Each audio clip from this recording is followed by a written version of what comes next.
This Lelland Top video is sponsored by Windsor. Download the app now and win cash daily. घर बैठे bore हो रहे हो तो अपना गेम खेल लीजिए भारत के best gaming platform WinZO app पे। यहाँ पे आप अपना फेवरेट स्पोर्ट खेल सकते हो एंड जीत सकते हो बहुत सारा रियल कैश जो आप अपने बैंक अकाउंट, यूपीआई या पेटीएम वॉलेट से विड्रॉ भी कर सकते हो इंस्टेंटली।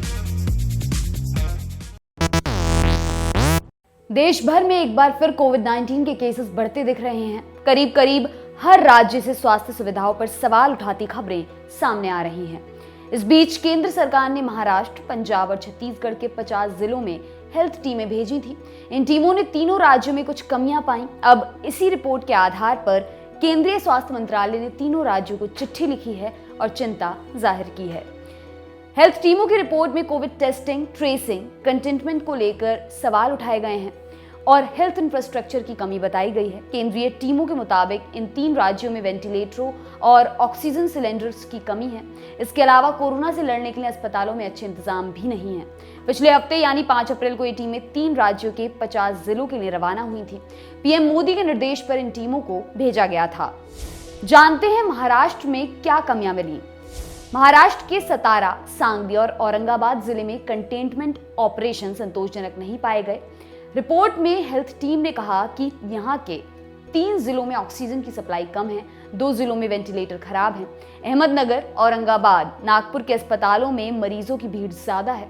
सतारा, भंडारा, पालघर, अमरावती, जालना, नांदेड़, बुल्धाना और लातूर जिलों में टेस्टिंग क्षमता और टेस्टिंग के रिजल्ट में देरी को लेकर चिंता जाहिर की गई है। इस रिपोर्ट के मुताबिक कोरोना वायरस संबंधी नियमों के पालन में गड़बड़ी हो रही है। केस अधिक सामने आने के बाद भी कम कंटेनमेंट अभियान चलाए गए। कुछ जगहों पर कंटेनमेंट जोन के बाहर से भी मामले सामने आए। टीम ने सुझाव दिया कि ऐसी स्थिति में कंटेनमेंट जोन का दायरा बढ़ाया जाना चाहिए। काफी लोग होम आइसोलेशन में हैं जिनकी निगरानी की जानी चाहिए, लेकिन ऐसा नहीं हो पा रहा है। अस्पतालों में बेड्स की कमी हो रही है जिसके कारण मरीजों को परेशानी झेलनी पड़ रही है। आज तक की एक रिपोर्ट के मुताबिक महाराष्ट्र में बेड्स को लेकर मारामारी मची हुई है। प्रदेश में 75% आईसीयू बेड्स फुल हैं, 40% से ज्यादा ऑक्सीजन बेड्स फुल हो गए हैं। चिंता की बात यह है कि महाराष्ट्र में करीब 1 दर्जन जिले ऐसे हैं जहां पर बेड्स ही खाली नहीं बचे हैं। ऐसे में अगर छोटे शहरों या जिलों में बेड्स नहीं बचते हैं तो मुंबई, नासिक, पुणे जैसे शहरों पर बोझ पड़ेगा जो खुद ही कोरोना की मार से जूझ रहे हैं। पंजाब की स्थिति क्या है? केंद्र सरकार की टीमों ने अपनी रिपोर्ट में बताया कि पंजाब के 9 जिलों में टेस्टिंग की दर काफी कम है। इसके अलावा कोविड सेंटर, कोविड अस्पताल और हेल्थ वर्कर्स की भी कमी है। 2 जिलों में कोरोना के इलाज के लिए अलग से कोई अस्पताल नहीं है। 1 जिले में आरटी-पीसीआर टेस्ट के लिए कोई लैब ही नहीं है। वहीं 3 जिलों में मेडिकल स्टाफ की कमी है। रिपोर्ट के मुताबिक पटियाला और लुधियाना में वैक्सीनेशन की दर भी बहुत कम है। अपनी रिपोर्ट में टीम ने कहा कि संक्रमितों के संपर्क में आए लोगों की पहचान की जानी चाहिए, यानी कॉन्टैक्ट ट्रेसिंग पर फोकस करना चाहिए। पंजाब में अभिनेता सोनू सूद को वैक्सीनेशन कार्यक्रम का ब्रांड एम्बेसडर बनाया जा रहा है। इंडिया टुडे की एक रिपोर्ट के मुताबिक पंजाब में 30 अप्रैल तक के लिए सभी राजनीतिक रैलियों पर पूरी तरह से प्रतिबंध लगा दिया गया है। वहां नाइट कर्फ्यू को भी 30 अप्रैल तक के लिए लागू किया गया है। रात 9 बजे से सुबह 5 बजे तक पूरे पंजाब में नाइट कर्फ्यू रहेगा। इस बीच केंद्रीय स्वास्थ्य मंत्रालय ने पंजाब के प्रिंसिपल सेक्रेटरी को एक चिट्ठी लिखी है जिसमें कहा है कि पंजाब को अभी तक वैक्सीन की 22,36,770 डोज भेजी गई हैं, जिनमें से सिर्फ 14,94,663 का इस्तेमाल हुआ है। छत्तीसगढ़ के हालात भी जान लेते हैं। इस रिपोर्ट में बताया गया है कि छत्तीसगढ़ के कई जिलों के कंटेनमेंट जोन में पर्याप्त सुविधाओं की कमी है। इन जोन्स में लोगों की आवाजाही पर ठीक से रोक भी नहीं है। 3 जिले ऐसे हैं जहां आरटी-पीसीआर टेस्ट कम हो रहे हैं।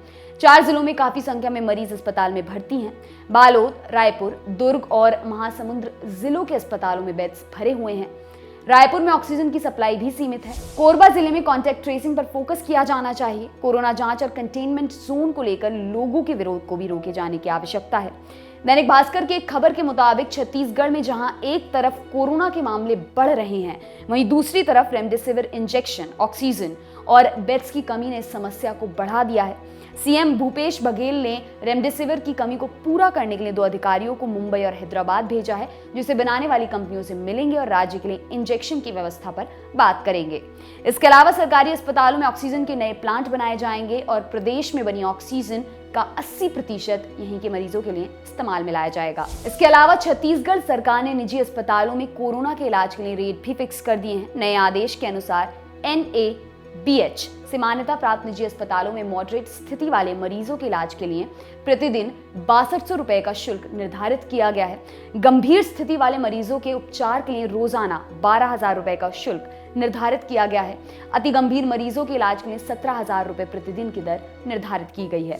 NABH से जिन निजी अस्पतालों की मान्यता नहीं है, उनके लिए मॉडरेट, गंभीर और अति गंभीर मरीजों के इलाज के लिए प्रतिदिन 6200 रुपए, 10,000 रुपए और 14,000 रुपए का शुल्क निर्धारित किया गया है। सीएम भूपेश बघेल ने कहा है कि महाराष्ट्र के विदर्भ के कई जिले छत्तीसगढ़ से लगते हैं। ऐसे में महाराष्ट्र में मामले बढ़ने की वजह से छत्तीसगढ़ में भी मामले बढ़े हैं। संजय राउत ने केंद्र सरकार पर साधा निशाना। सोमवार 12 अप्रैल को शिवसेना सांसद संजय राउत ने आरोप लगाया कि महाराष्ट्र, छत्तीसगढ़ और पंजाब में कोरोना के मामलों में बढ़ोतरी के लिए केंद्र सरकार जिम्मेदार है। उन्होंने कहा कि केंद्र को संवेदनशील होकर काम करना चाहिए और राज्यों को दोष नहीं देना चाहिए। समाचार एजेंसी PTI के मुताबिक राउत ने कहा कि अगर महाराष्ट्र और अन्य 2 राज्य विफल हुए हैं तो पहली विफलता केंद्र की है, क्योंकि पूरा देश प्रधानमंत्री नरेंद्र मोदी के नेतृत्व में कोरोना वायरस के विरुद्ध लड़ रहा है। उन्होंने कहा केवल गैर BJP शासित राज्यों को ही विफल क्यों कहा जा रहा है। आपके लिए तमाम जानकारी जुटाई है हमारे साथी वरुण ने। मेरा नाम है दिव्यांशी। देखते रहिए दी लल्लन टॉप। शुक्रिया।